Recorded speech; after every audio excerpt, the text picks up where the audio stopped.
All right, hello everybody. We're going to be starting this presentation called You Be the Doctor, where you'll learn about communicable diseases of the world, and then we'll give you some patients, and you'll have to try to figure out what disease they have.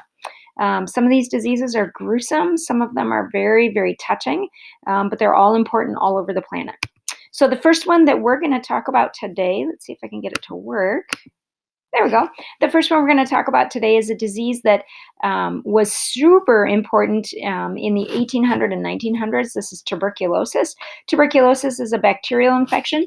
Most of the diseases at the beginning of this presentation are going to be bacterial, and then we'll switch to viral, and then we'll switch to parasitic infection.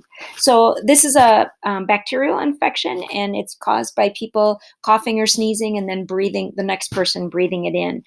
It leads to bloody cough, fever, chills, and tiredness, and is almost always fatal in the end. It's something that people don't usually get over unless they get good treatment with antibiotics. Unfortunately, some forms of tuberculosis, also called TB, are now immune to all known antibiotics, and so there's nothing that we can do for some people who have tuberculosis. It's one of the most common infectious diseases on the planet. I think estimates are something like 1 in 4 people around the world are infected with tuberculosis. It's a terrible disease.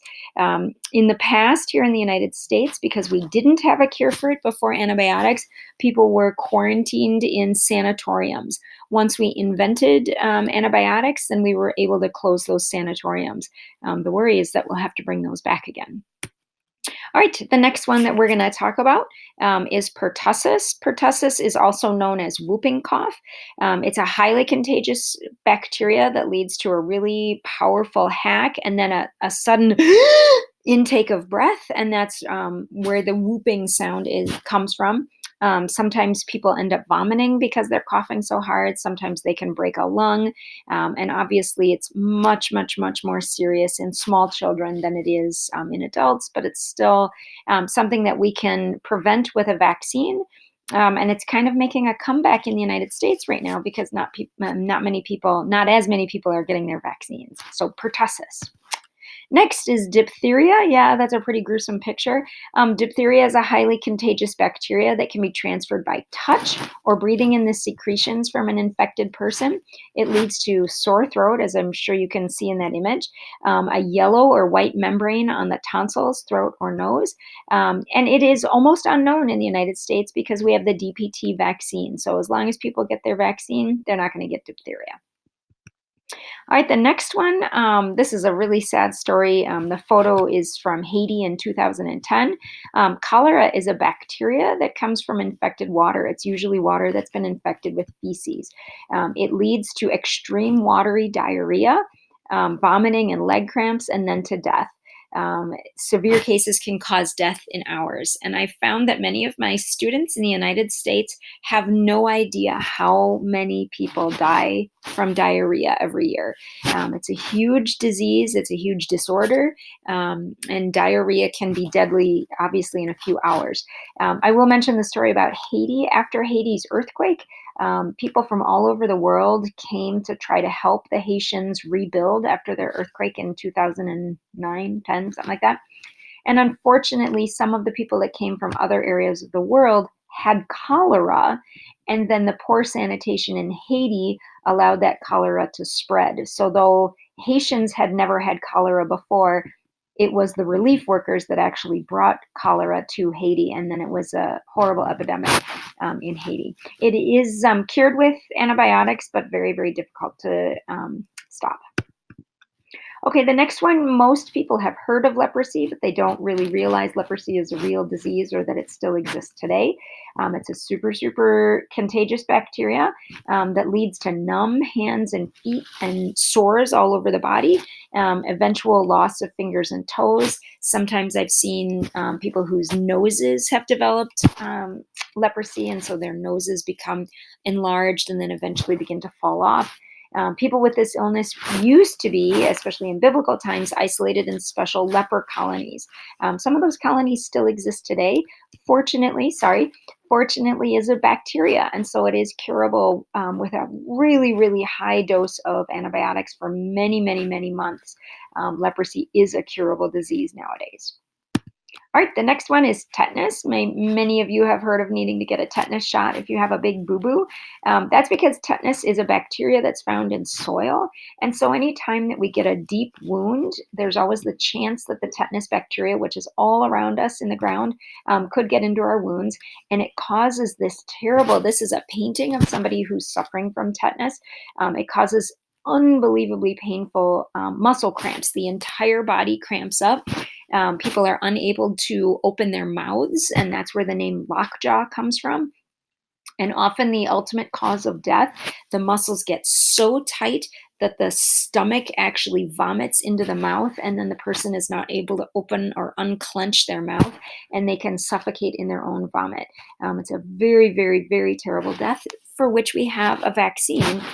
So anytime that you get a cut or need stitches, you need to make sure that you're up to date on your tetanus vaccine, and you need to get one about every 10 years. Okay, the next one. This is a nice picture compared to many of them. This is called necrotizing fasciitis, or NF. It's caused by a strep bacteria that under normal circumstances is a harmless bacteria, but sometimes when it gets into our skin, it's also known as flesh-eating bacteria.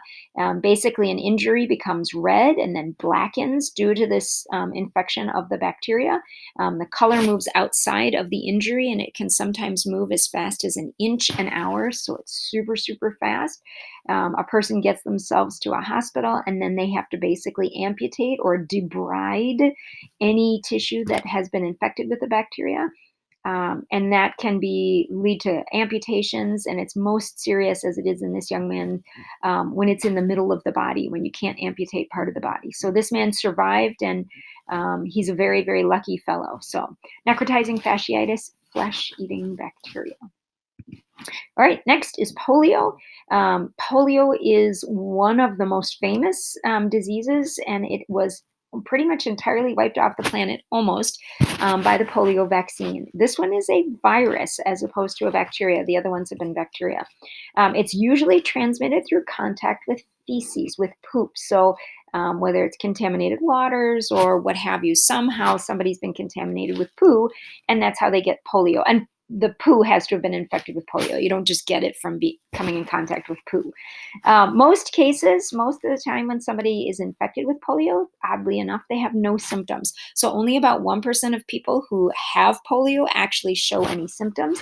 And the primary symptom is paralysis.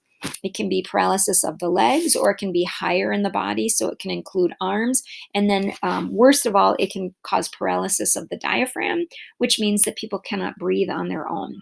So it says those who were paralyzed from the neck down had to use an iron lung to breathe, and it is prevented with a vaccine. If you've ever heard of the March of Dimes, that was where people sent in their dimes to try to come up with a cure for polio, and they actually found it, a vaccine.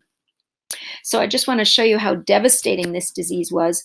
An iron lung this is a photograph of people who have polio. They lived in these giant hospital wards, and they lived in these machines that were called iron lungs. You can see their heads poking out at the end of one tube, and then they have a mirror, and so they can look around and look at the people, or visit with, here's a nurse visiting with somebody here, and they can look around at the people, but they are trapped in these tubes for the rest of their lives because they're paralyzed. And basically the tube crushes their lungs and makes them go, and then the tube releases and they go, and then the tube crushes them, and then it releases, so that they're able to breathe. And they lived in these tubes the rest of their lives. Many of them were children when they went in, and were old adults when they were taken out. This is an odd photo. They made them more efficient by putting them into walls. So this is real. This is not pretend. These are kids who were paralyzed from the neck down, and the only way that they could live was in these walls. Quite a tragedy.